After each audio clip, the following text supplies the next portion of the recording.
Jananim Sharadam Devim Ramakrishnam Jagadgurum Varapadme Tayo Shritva Pranamami Muhu.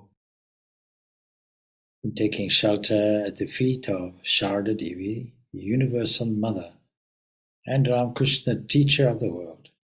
I salute them again and again and again. So, this is the advertised talk on Holy Mother. Of course, I have to point out that today was the public celebration here at the Vedanta Society for the birth of Holy Mother, but it was not on the 11th. In fact, it was on the 22nd of January, 1853, that Holy Mother was born in the small village of Jarampati, about 100 kilometers from Kolkata. And so that changes, of course, according to the lunar calendar. So the Tithi Puja would be actually on Thursday, which is the 15th. Anyway, because of the Christmas season, we have shifted the public celebration to today. And so that is why we are talking about Holy Mother. It is a particularly sensitive subject for me because the Holy Mother, Sri Sarada Devi, is my spiritual grandmother. My teacher was her disciple, Swami Purnananda. And at the public celebration this morning, in a reading that was available, this was a reading from Swami Vireshwarananda, my guru. The Holy Mother is something of an enigma. And if we take Sri Ramakrishna as a very special giant wave in Swami Vivekananda's language that came and visited us, whose impact will last for 1,000 years and more, then we certainly have to take his consort as seriously as that as well. We have to take the divine impulse that creates this wave.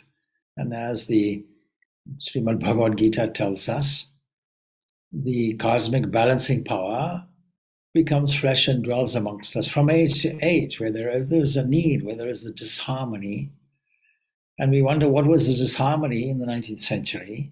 Well, it was there locally in India, but it was also universally. Universal state of affairs, starting off from an era of industry and a heightened idea of science and technology, and a rise of increasing agnosticism, and in an era where Charles Darwin was putting forward his ideas about evolution that seemed to underline a purely materialistic view of the world, and where many, many religions were fighting amongst each other. And Swami Vivekananda said, more blood has been shed in the name of God and religion than any other cause in the world. But of course, he was talking before the last 2 world wars. And that is absolutely true. And so what was the significance of these two things? That is, India and the world. Why would this prophet of the modern age, this incarnation of the modern age, visit us in this era? It is to do with the harmony of religions, among other things. We can point out 2 prominent things. The harmony of religions don't fight anymore. All paths are true. So many faiths, so many paths. All religions are true, or they're all false, says Swami Vivekananda, adds to that. And so that is required in this modern age, peace. But the other thing that is required in this modern age is love. In fact, of all the virtues, love is the prominent one. And nobody can deny that the supreme, the supremo of human love will be mother's love, motherhood, the love of the mother. There is nothing that can surpass it. And Sri Ramakrishna had this dominant message, harmony of religions and the motherhood of God. He himself taking on a teacher. That was his first teacher, his first formal teacher, the Bharavi Brahmani, who was a woman, of course. How did it happen that these two souls joined? Well, of course, Jerambati and Karmapuka are a little distance apart, but still within the same broad locality. Jerambati and Karmapuka, where Ramakrishna was born, are about 5 kilometers apart. But still, at some event, Ramakrishna would have been present when Sarada Devi was about 3 years of age. And at 3 years of age, it was pointed out, which of these, in fun, which of these will you marry? And her finger pointed at Ramakrishna. Ramakrishna, when he eventually pointed out this was the bride that you're looking for, she was 5 years of age, he was 24 years of age. There's a huge difference. She was born in 1853. And the circumstances of their marriage, of course, in those days it was quite common for people to marry the small children. It's not as much marriage as betrothal until somebody becomes of marriageable age. But nobody ever thought that Ramakrishna, who was essentially monastic in his temperament, would ever marry. And at the time he would have seen the little girl at 3 was more or less the same time when he had this thirst for this vision of the Divine Mother of the universe. Again, Divine Mother of the universe. We can't overemphasize this idea of the motherhood. Now I'm going to present a few scenarios. If you can imagine, and those who have visited Jerambati don't have to imagine, if you can imagine a simple village with thatched huts, mud huts thatched. I'm familiar with the scene in Africa. Everywhere you go, you find rondavels and thatched roofs, but it is the same. The only difference is the housing is rectangular or square even. And a simple village. You can imagine that the shops, so to speak, for clothing and so on and so forth, is about 9 miles away, if you wanted to use miles. But locally, and there would have been a grocery shop or some place where people could get, food, groceries, that kind of thing, about half a mile away.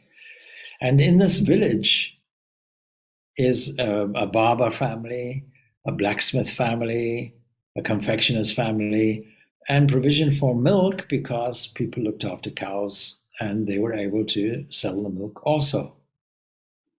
From the minute that the Holy Mother Sarada Devi was born, she was born into poverty and she lived her whole life in those kinds of circumstances.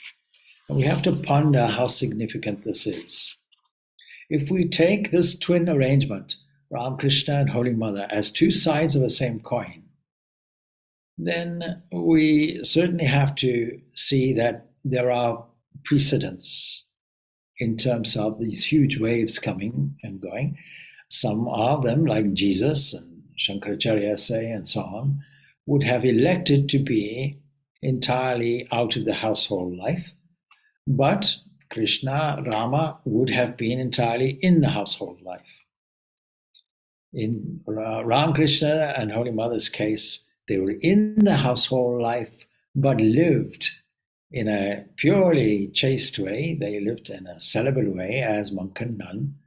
And yet there was an intimacy that is a great example to all married life.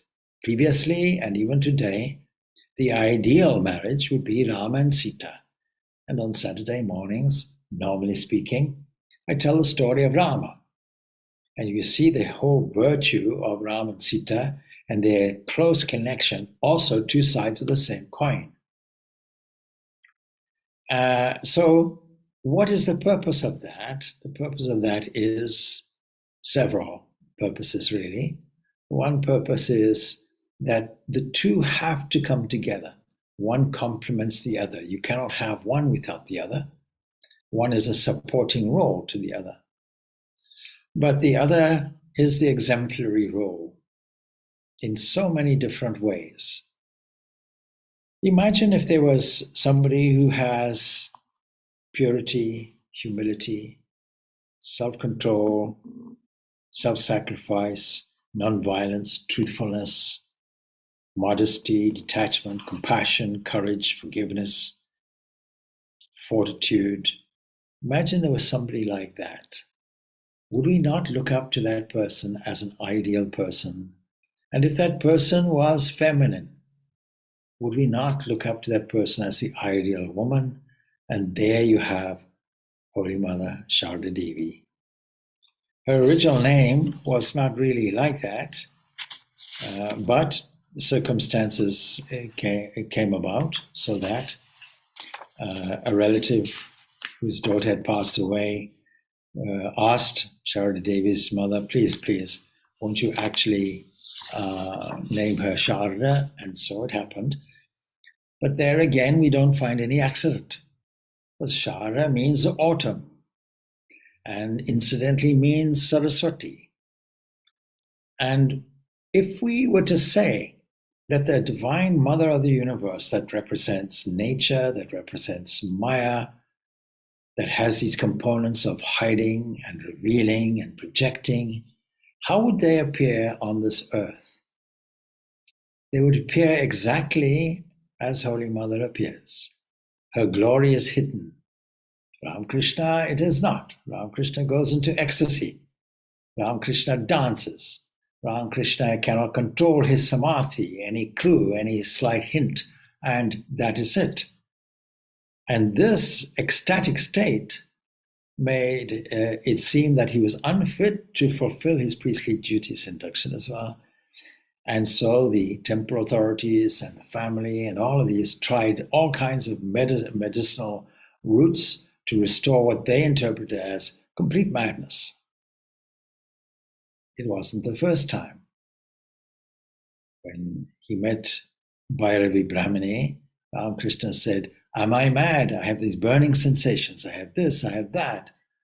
People say I'm mad. And she confirms, you are mad.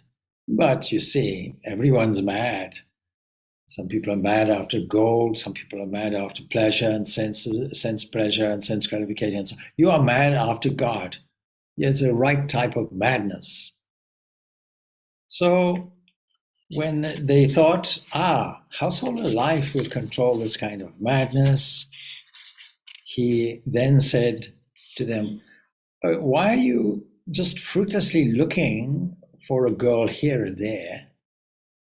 If you go to the house of Ramchandra Mukherjee, there in Jarambati, then you'll find the right person, and you'll find her, as it were, tied with straw. And so they went to Jarambati, and sure enough, that is who they found, this wonderful, wonderful girl, whose whole life, whose whole upbringing was a preparation, it seems, for a future destiny. First of all, this idyllic scene, this village, so charming as it was. The last time I visited there, the time before last when I visited there, I spent some 3 days there. And there in the village is a tank where on the one side there you can probably bathe if you choose. But you see, Sarada and her brothers, they would have bathed in the Amudar River, particularly in the rainy season, and that was her little Ganga. And she loved the Ganga. All her life she loved the river Ganga. In fact, you might say that among all the Devis, she was the embodiment, if you like, of the flowing grace that we call the Ganga, the most sacred river. So this idyllic setting with the river close by and their fields gathering straw, I happened to sit beside this tank one very hot afternoon around about 3 o'clock where everybody else was resting. And I looked in the water and there was a snake. And I thought to myself, oh my goodness, Holy Mother might have dipped her feet in here, may have bathed in here, and here's this snake. What a wonderful setting. Of course, if you go there now, all the houses are, made with fresh painted houses and so on, because it's a place of pilgrimage, and a big temple on the very spot where she was born. All of those kinds of things would have been there. She was brought up in a very devout family, but in the days when she was living, it wasn't so much of a pilgrimage place in this sense. Pilgrimage place because that's where she was born. But in her day, still people used to come for various festivals. A small, typical, pious rural life with pious parents, and born in a Brahmin family. So some of her relatives would have earned money in the typical way by doing rituals or ceremonies and so on. 4 temples were there in the village. One was dedicated to Simhavahini, another to Shitala, that was the mother's particular shrine, and then Lord Sundara Narayana, which was their family deity, and the other one was Kali. Now I'm going to jump a little bit, because the typical picture, the typical photograph of the Holy Mother, when you see her with eyes cast down and eyes open as well, looking at us, gazing at us, taken when she was about 45 years of age. She's sitting there, and we can see the Mother Goddess there in that picture. If we look at her routine daily life, we don't see it. If we look at her daily routine life, she's the exemplary model of routine daily life. What will we learn from the Holy Mother? We won't learn about talks, about speaking. We won't learn about ecstasies. We won't learn about profound spiritual experiences. We will learn to tune our minds in to the very highest divinity, 24 hours of the day. In all the activities that we do, in her case, cooking, cleaning, you see, even as a child, and being the eldest in the family, she was given this responsibility. She used to gather cotton from the fields to make threads for the Brahmins to wear. She would cut the grass for the cattle. She would carry puffed rice to the workers in the fields. She was, and of course, she was always attracted to the small river close by. But she was a revolutionary as well. Now you see, part of the revolutionary is contained in her picture of her seated there at the age of 45, beautiful woman sitting there with long flowing hair. But she's a widow.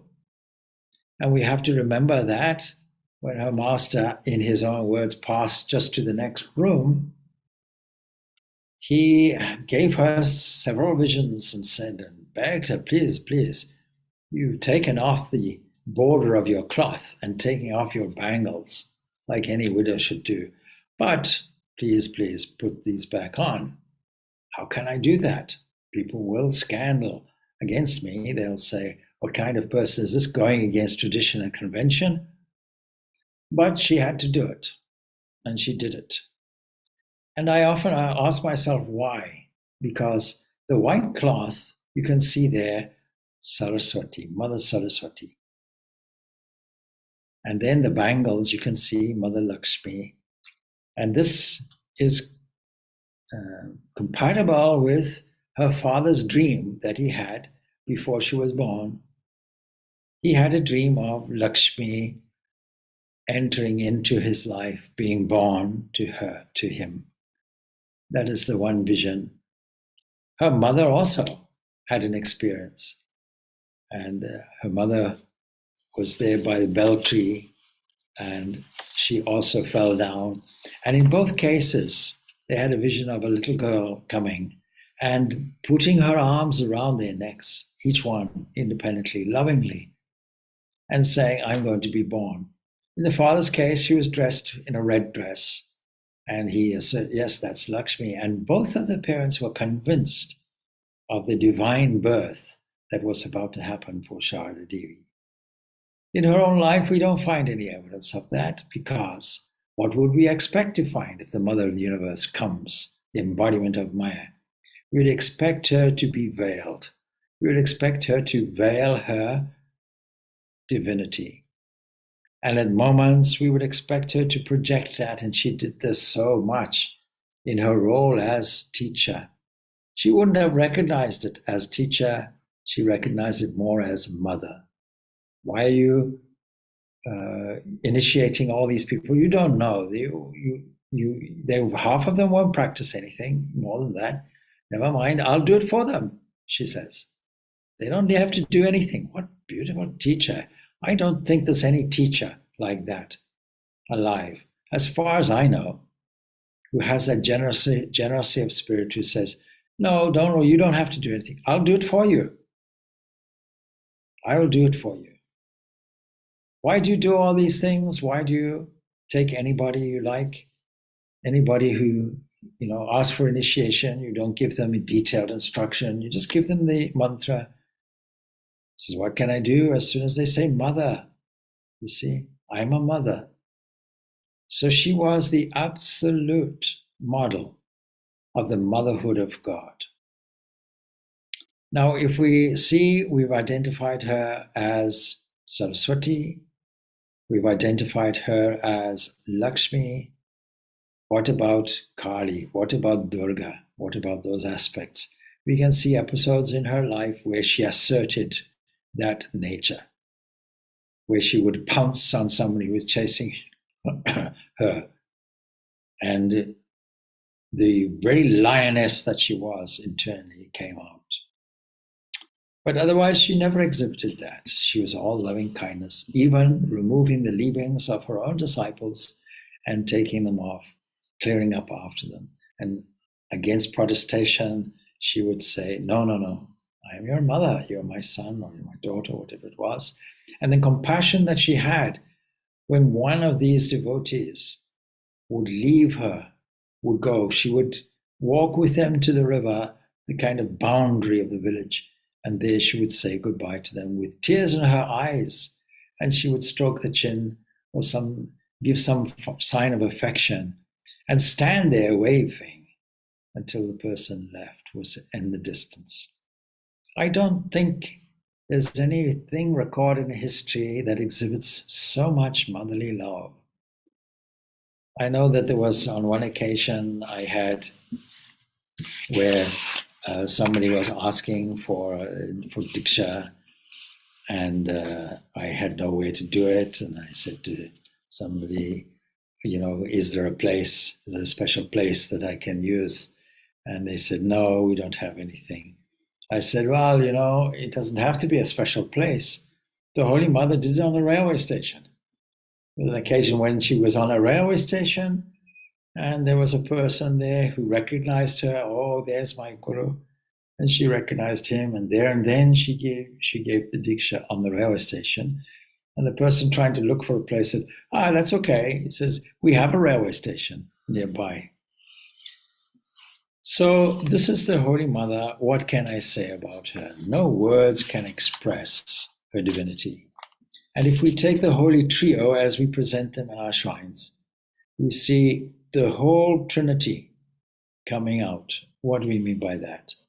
What we mean is the manifestation of the Creator, the manifestation of the Protector, the Preserver, and the manifestation of the Dissolver, or the Spirit that infuses spirituality in us, otherwise known as Brahma, Vishnu, and Shiva. But none of these work without the Shakti, without the energy. In India, there are probably only 2 temples throughout the whole of the subcontinent of India that have any temple dedicated to Brahma. Why? It's because Brahma, the cosmic mind, when he speaks, that creativity has to come out as an energy. And so we learn that Vak has to emerge, word, and it is feminine. And that comes down to us as Saraswati. So we find in the Holy Mother, in the formulation of the whole trio, we find in her Brahma, the creator, with his Shakti. existence itself. The reason why in manifested human life we wish to exist and we struggle to survive and exist, it has to come out. In the whole of the creation, it has to come out. Procreation is as a result of this initial impulse. The will to survive and propagate the species. Even in modern science, the evolution is really based on the natural selection, and that is evidence, that is most successful when the species propagates the most prolific propagation will be from it. And then we have this incarnation coming in the form of Ramakrishna. And we know it is only Vishnu that incarnates. That means it is only that light that keeps things going. God made the world and entered into it. We find in the Upanishads that entry into it is the inner controller, Antaryaman, the inner controller, and controls from within. Made the earth and entered into it.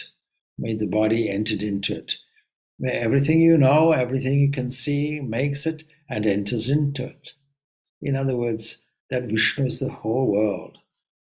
And that intervening aspect that we call incarnation comes from that aspect. This is Sri Ramakrishna. And then we have Swami Vivekananda, whose whole birth and life and so on is orientated around Shiva. We have, therefore, these three modes, if you will, of one divinity representing omnipresence and omniscience and omnipotence. And so the Holy Mother fits in there. And it's not that there are three different things. There are all three aspects of one single entity. What a marvelous presentation in this modern world. Now, the Holy Mother was humorous. She had a great sense of humor. When she went and opened Sister Nivedita's school, it's recorded that they called her Mother Kali. And then she says, well, I don't know about that. See, it was due to her acquaintance with Holy Mother that our Sister Nivedita developed an exalted opinion of Indian womanhood. And one day, Swami Saradananda said, after all, our women are ignorant and unlettered. And Sister Nivedita immediately replies, she interrupts him and says, she interrupts the great Swami Saradananda, the General Secretary, and she says immediately and forcefully, the women of India are by no means ignorant. In that country, referring to the United Kingdom at that time, has one ever heard such words of wisdom from women as one does here? One day, Nivedita and Sister Christine visited the Holy Mother. And Nivedita said in Bengali, Matri Devi apni hun amadiya Kali. Mother, you are our Kali. And Christine repeated in English, Sister Christine, oh, Holy Mother is our Kali. And at this, the Holy Mother said with a laugh, no, my children, I can't be Kali or any such thing. I would have to stick my tongue out. And when this was all translated to them, they said, no, you won't have to take that trouble. We shall regard you as our Mother Kali. Sri Ramakrishna is our Shiva. And this is how they saw her, so evidently with eyes open, the Shiva and the Shakti together. And Holy Mother said with a smile, well, that might be all right. And then they left after taking the dust off her feet. And one day, of course, Sister Nivedita would have revealed to her students that the Holy Mother would visit their school. And this is the same incident. And we should enjoy the festive occasions. And of course, Sister Nivedita was anxious, running around to and fro, like a little girl. And Holy Mother's carriage arrived in the afternoon instead of the morning, actually. And Radu, Golabma, and others, they were all with her. And as soon as she got down from the carriage, Sister Nivedita, we can imagine the scene, prostrated before her and led her to the prayer hall. And those who visited Sister Nivedita's restored house which is now a national heritage site in Bagwazar, will understand where these positions were and where the hall was. And so she prostrates, she leads to the hall, and she offers flowers at the Holy Mother's feet. And the mother asks the girls to sing a little. What a beautiful scene. And so they do so, and they recite a poem that was composed by the poet Sharalava Sakar. And the Holy Mother listened to it and appreciated the poem very much. And then she took a little sweet and asked to distribute the prasad to everybody. And after that, Nivedita took the mother around and showed her the whole house, the handicrafts of the girls, and the mother took such an interest in this. She was so pleased, and she remarked, "The girls have learned well." And later, Nivedita took the mother to her own room for rest. Sister Nivedita writes this. She says, "To me, it has always appeared that she is Sri Ramakrishna's final word as to the ideal of Indian womanhood. And what is the connection with that and the insertion of a revolution in the world as a whole, invoking the harmony of religions and invoking the women's rights and the feminine movements and the liberation of all genders and so on, that Ramakrishna really had in mind in a very revolutionary way.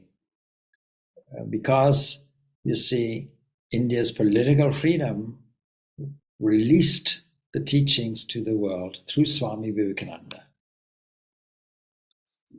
The master, that is Sri Ramakrishna, accepted Girish Chandra Ghosh's power of attorney, and during his last illness, while in the Kashipur garden house, the master had become the wish-fulfilling tree, if you like, the Kalpataru. But you see, giving of power of attorney is only a course of training in the way of complete self-surrender. The mother used to take full responsibility. She used to take the power of attorney for more than just one person. She took it for the child, and mother is everything to the child, occupying all his thoughts and actions, because as soon as she took on the motherhood role, everyone became her children. You and I are her children, and I'm very happy to be her child. I'll always remember the General Secretary of the Sarada Mutt visiting us some years ago, and I introduced her. He is the General Secretary, and she gave me a quizzical and critical look, and I could see, oh, she didn't like that, and certainly she didn't. So she began to speak. She said, "Yeah, he may say all that, but I'm just the child of the mother." And so the same is the case with the devotee who, by giving the power of attorney, she accepting it and him giving it, and giving it to God, no less, makes a complete surrender and renders himself, herself in every way subject to the divine will. While the mother was at Kolpara, which was a stopping place for her on her way to Kolkata, and where there is now a center, a disciple in great distraction came and opened his heart to her, saying, "I cannot do any spiritual exercises, mother." The merciful mother encouraged him, saying, "You need not do anything, my child. Nothing. Whatever is necessary will be done by me." Imagine. And these words of courage were beyond expectation. And in all such questions put by her children, she had the same reply: "No, you need not do anything. I shall do it for you. All this is needed. That's all." And seeing the mental agony of another disciple, again the blissful mother said, "If I go to the master, all of you too will go there. What a remarkable statement. For all her children, she took upon herself the entire burden of responsibility. And whoever surrendered himself or herself to Ramakrishna found a safe refuge on the lap of the mother. In 1918, the mother's birthday was celebrated with great pomp and great solemnity. Bear in mind, she passed away in 1920. And it was there at Bagbasar, her residence there, and many devotees came and worshipped her and received her blessings. And when everyone had finished offering flowers at her feet, she said to an attendant, "Whatever flowers and sandal paste are left over, you offer them now in the names of my children who could not be present here on this occasion." And the attendant did so, and she went on uttering the names of Rakal, Tarak, and so on, Koka, and so on, all the monastic disciples, and all other absent children wherever they were. And so the flowers were being laid at her feet in the name of each one of them. And with eyes closed, you could see that she was praying in silence for the well-being of her children who were scattered throughout the country, and now we can say throughout the entire world. And that gracious countenance of the all-blissful mother is a treasured memory with those who are privileged to be present on such an occasion. And it was the occasion of Mother's birthday. A large number of devotees had brought numerous offerings for the mother on this auspicious day, and new clothes, sweets, fruits, just as we had this morning, and other articles got piled up in a heap. And a very poor devotee in tattered clothes had brought only a dried, fruit, which he reverently placed on the mother's at the mother's feet, and he bowed down. And she blessed him with all her heart. And after his departure, she said to her attendant, "Keep this mirobalan fruit carefully. Cut it and give me a piece of it." Oh, with what reverence he offered it to me. Now, these are, small incidences, and we can see the various phases in the mother's life, from the phase of her childhood to when she went to, at the age of 14, went to Karmalpuka, and how the master cherished her and looked after her and taught her everything in terms of from household chores to everything, and told her stories the whole night. And she really felt this was one of the most cherished moments of her entire life. She was 14. And then, of course, having heard the madness that he was mad and so on and so forth, having heard all of these stories, she went to her father and said, "Okay, now I have to go and see him. I'm his wife. I have to be by his side." He understood, and through great hardships, we all know how she went this 100 kilometers. And there it took about 3 or 4 days to go from her village to the Kolkata. Nowadays it takes maybe three hours or something by car. But in those days, through various means, walking, bullock cart. Sometimes if you went 54 kilometers away, you might catch a train if you could afford it. So, and she came to him with fever, and he nursed him. And as soon as she saw that, she saw this is not only a normal person, this is the overflowing, compassionate Lord. And from the very beginning, he said, if she had not been so pure, who knows, maybe my own mind would have been dragged down. But she was there, and she stated that I'm here to help you in your mission, not to hinder you. To say that they loved each other so much that there were two sides of the coin, that there were Shiva, Shakti, that there were Krishna, Radha, that there were the same component, is an understatement, but in a different way. It is not in terms of the human love, no doubt that was there, but it was really this this sameness that was there. And all through her life, she worked very hard, but she was also very, very keen. She was also very astute. When she was small, she made an effort. She learned the alphabet. And then when she was 14, when she did go to Karmapukha, Ramakrishna's niece, Lakshmi, the two used to read together until, of course, the Ramakrishna's nephew today said, no, it's not suitable, for women to read and so on and so forth, took the book away. And fortunately, Lakshmi used to lend her the books and she continued. And you see in later life that she takes more of an interest like that. So she was an intelligent woman, but she was also a revolutionary in the sense she wore the bangles. She put the strip back on her cloth. She sat with the foreign woman, Nivedita, and regarded her as her own child, calling her cookie, little child, a Westerner. Vivekananda was testing it out. If the Holy Mother, if this arrangement passes currency with the Holy Mother, then all is well. The whole of India will accept her. And the intimacy of the Nivedita and the Holy Mother was tangible.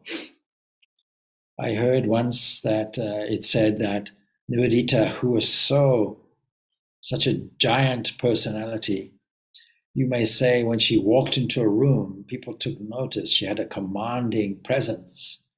But when the presence of the Holy Mother, she was like a little girl. And timid and shy and so on.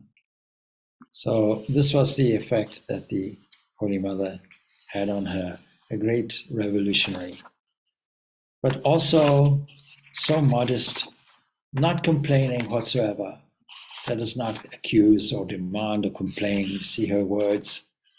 But make the whole world your own. This is a remarkable statement. And we can meditate on these statements for hours together. Because when we analyze our own behavior, we see, oh, it's a very high ideal she's presenting. Let's not accuse anybody, even in our thought. Let's not complain, life is bad. What a pity. Rather replace it, what a glory. Let's not accuse or demand and complain. Let us find our own faults rather than find faults in others. And more than that, let's expand our hearts and make the whole world our own. You can't imagine more of an expansive heart than this.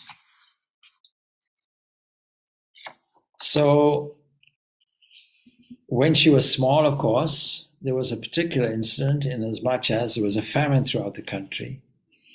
And her family, in a self-sacrificing way, made khichdi for what we might call the refugees of the famine. And as a small girl, age 11, she was involved in feeding them. And the Holy Mother, when she was confronted, say, with some difficult situations, probably the most difficult situation would have been when the Master, Sri Ramakrishna, was in his illness at Kashipur Garden House. Even before that, Narendra, who became Swami Vivekananda, had been suffering also from dyspepsia. And he didn't visit Dakshinaswar for a long time, for many days actually, thinking that his special diet would not be available there in Dakshinaswar. And so early one morning, Sri Ramakrishna, the Master, had Narendra brought to Dakshinaswar, and he fed him with some of the rice and soup that had been cooked for himself. He had a very sensitive constitution. And he then ate what was left over. And the Holy Mother objected to this in a kind of interesting interaction and wanted to cook fresh food for him. But the master said, my mind did not hesitate when I offered the first portion of the food to Narendra. It will not do any harm. You don't need to cook again. The Holy Mother later said, although the master tried to reassure me, I was broken-hearted as I remembered his prediction. What was his prediction? Well, one day the master said to Yogin Ma, look, my throat is paining me very much. You know a mantra to cure diseases. Please repeat it and pass your hand over the affected area. And Yogin Ma was at first struck dumb, but then she did just as the master requested and passed her hand over his throat. And later, she goes to the Holy Mother and she asks, how did the master know that I received that mantra? I received it long, long ago from a woman of the Gospara sect because I knew that it would be very useful to me in accomplishing some worldly goals. But eventually, she says, I realized that the goal of life is to call on God without any motive, so I renounced it. And when I told the master about myself, I didn't tell him that I had received the Kartabhachar mantra. I hid that from him because I thought he mightn't like it. How could he know about it? And you see, the mother knew. The mother knew Ramakrishna through and through. Smiling, she says, look, he knows everyone's thoughts and actions. He doesn't disapprove of anyone for doing something sincerely and with good intentions. Don't be afraid. I also was initiated into that mantra before I came here. And when I told him about it, he said, there's no harm in your having that mantra, but now you must offer it to your chosen deity. We could go on for hours studying the life of the Holy Mother because it gives us an insight into her, but it gives us an insight into Ramakrishna himself also. And it gives us an insight into a heart that we really want, a heart that is so universal, so expansive, a mother's heart. And so it's really difficult to go into all of these. There are many, many books, of course, are written about the Holy Mother. And that is remarkable in itself, since she herself was unremarkable outwardly, but inwardly she was a rich tapestry of complex feelings. And above all, this compassionate heart, this divine heart. And that is why, among other things, we're able to assert she is the mother of the whole universe. She is the mother of the whole universe. And even if we don't accept it, accept at least that she is the highest ideal of divine motherhood that we could possibly ever conceive of. And so I will conclude this now. And I would encourage you just to read various lives. So many biographies are there.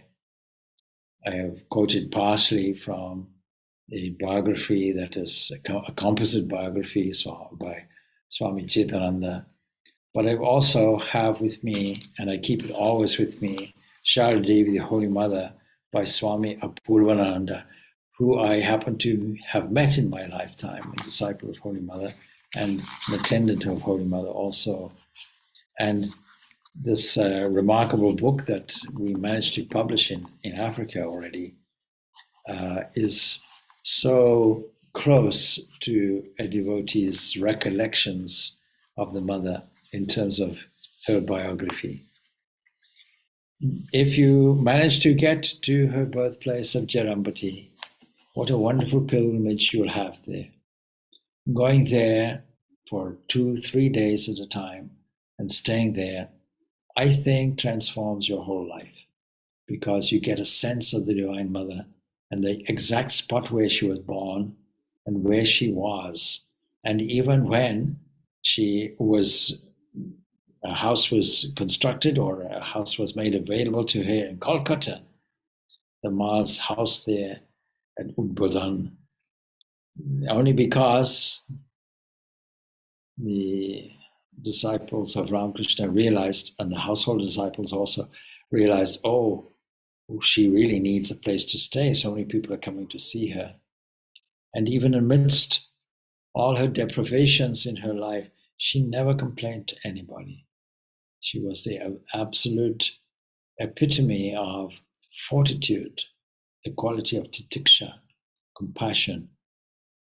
And so, inspiring as her life is, in terms of her being the Divine Mother of the universe, I ask that we pray to her for divine illumination, for a yearning heart, for the same level of compassion for the mother's heart, that we have the humility to sit as children at her feet and openly receive her divine blessings. So may this day be a blessing to all of you, as well as Thursday, which is her actual Titi Puja, and we'll have a special arti on that day also. And then, of course, you see, there's another occasion, and that is the occasion of when she was actually born on the 22nd of December, which is her solar birthday. And it just happens to be the winter solstice, the very reason why we celebrate Christmas when we celebrate it. There's a continuation of the celebration of Sol Invictus and so on. And so that, of course, is a special day for us here in Ireland, because at Newgrange, this is the time where at Newgrange, the morning sun peeps over the windowsill and lights up progressively the passage, symbolizing most profoundly the symbol of the sun as a symbol of life itself, as the ancients themselves took it. And typically in the past, we have done a joint celebration. We have Christmas carols, something we will be having next Sunday in the evening, 7:00 here, a joyous occasion. We normally make that a joint celebration with Holy Mother, and we will probably continue that as well. We'll certainly make mention of that as well. Om Shanti, Shanti, Shanti. Peace, peace, peace be unto all. Thank you.